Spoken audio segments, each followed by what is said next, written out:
Billiard. I got so much motherfucking design on right now. Break it down, bring it back, make it clap. I got 3 old thoughts, new guap, where that thing. Bitches on my line, and you know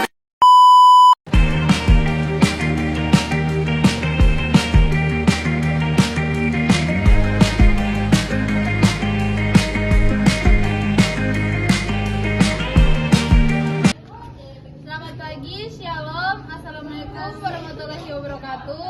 Baik, kami dari kelompok 4 akan memaparkan hasil materi kami yang berjudul tentang negara hukum. Namun sebelum itu, izinkan kami memperkenalkan diri. Perkenalkan, nama saya Vivi Oktavia Balasasa. Perkenalkan, nama saya Syetia Nurulita. Perkenalkan, nama saya Vincent Wilson. Baik, langsung saja kami akan memaparkan materi kami dari Bapak Ivan, yaitu tentang negara hukum.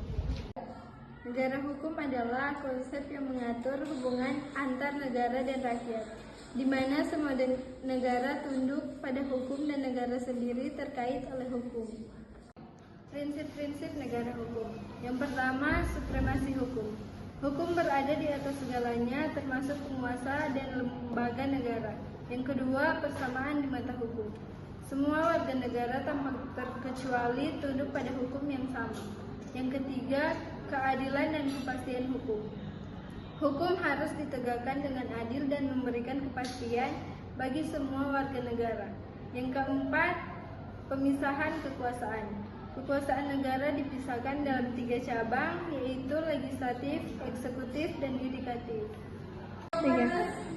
Ciri-ciri negara hukum. 1. Pemerintah yang berbasis hukum. Segala kebijakan dan tindakan hukum harus berdasarkan hukum.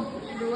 Peradilan yang bebas dan tidak memihak, peradilan yang harus independen dan menjamin proses hukum yang adil. 3. Perlindungan hak asasi. Negara melindungi hak asasi manusia seperti hak hidup, hak kebebasan, dan hak mendapatkan keadilan. Sejarah perkembangan konsep negara.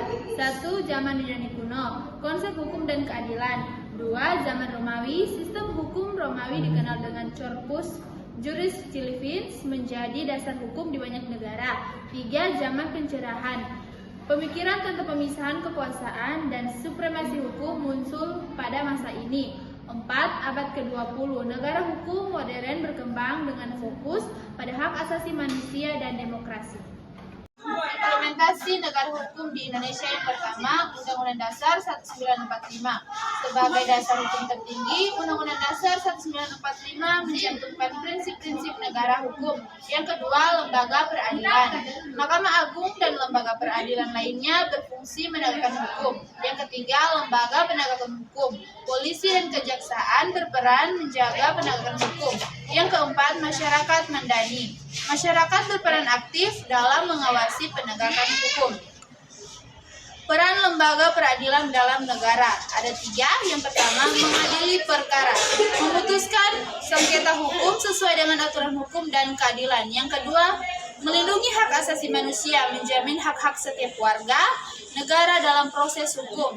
Yang ketiga, mengamal penegakan hukum, menjadi pengamal agar hukum ditegakkan dengan adil dan tak berpihak. Penegakan hukum dan perlindungan hak asasi manusia. Penegakan hukum, perlindungan hak asasi manusia, menjamin keadilan dan kepastian hukum, menjamin hak-hak setiap warga negara, membuat setiap warga negara bertanggung jawab atas tindakannya, melindungi warga negara dari pelanggaran hak asasi manusia. Tantangan dan kendala penegakan negara hukum ada 4. Yang pertama, korupsi. Korupsi dapat melemahkan penegakan hukum dan menimbulkan ketidakpercayaan. Yang kedua, kesadaran hukum. Masyarakat harus memiliki kesadaran hukum agar dapat dijalankan dengan baik. Keempat, keterlambatan proses hukum. Proses hukum yang lambat, terbelit-belit, dapat menimbulkan ketidakadilan. Kelima, konflik antar lembaga. Konflik antar lembaga dapat menghambat pelanggaran hukum di Indonesia. Reformasi hukum untuk mewujudkan negara hukum. 1. Meningkatkan kualitas perundang-undangan. 2. Memperkuat lembaga peradilan. 3. Meningkatkan kesadaran hukum masyarakat. Penutup, pentingnya menjaga komitmen negara hukum. Negara hukum bukan hanya sekedar konsep, tetapi sebuah komitmen yang harus dijaga. Dengan meningkatkan kualitas pengetahuan hukum, kita dapat mewujudkan Indonesia yang adil dan sejahtera. Sekian dan terima kasih.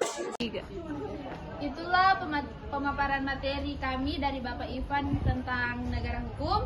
Jika ada kesalahan kata kami mohon maaf. Saya Vivi Octavia Balasasa dan rekan saya pamit undur diri. Sekian dan terima kasih. Terima kasih. Bye-bye. Fucking design on right now. Break it down, bring it back, make it clap. I got 3 old thoughts, new block, where that thing, bitches on my line.